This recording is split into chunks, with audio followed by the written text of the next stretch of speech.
This is my little shout out to my besting bulag-bulagan sa pag-ibig. Tapos, inutangan ako. Dahil sinasabi ko sa'yo, kung trending tong shoutout ko sa'yo, magne-name drop talaga ako pag di mo ako binayaran sa comment section.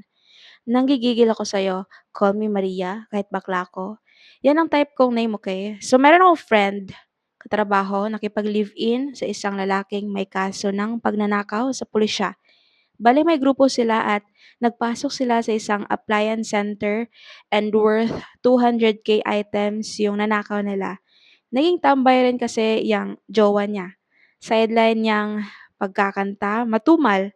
Pero wapakals ako doon kay bestie tayo ulit. I know it's grabe talaga, pero grabe be. Ikaw na yung breadwinner at lahat sa relasyon nyo. Di mo pa rin iniiwan, yan. Balita ko, tinapunan ka pa ng luwag at balde sa bago niyong apartment. You know what, tanga ka talaga.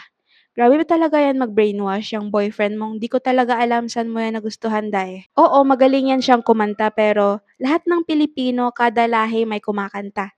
Layuan mo na yan please. Nag-away pa talaga tayo dahil inutangan mo ko be para may pangpiyansa ka dyan. Tapos ngayon umalis ka pa sa work mo at nag-awol. Ang sakit sa puso actually. Ang laki pa naman ng hiniram mo dahil walang tubo. Nakalimutan mo na? Nanggigigil talaga ako sa'yo, humanda ka. Kaladkarin ko talaga yung buhok mo 'pag makita kita sa publiko. 'Di pa ako tapos sa'yo. Actually, marami kang inutangan. Wala yung nagsabog ng confession rito. Kaya pinapa-shoutout rin nila sino sila, okay? Nagbibigay ka ng free donut sa'min and we know that.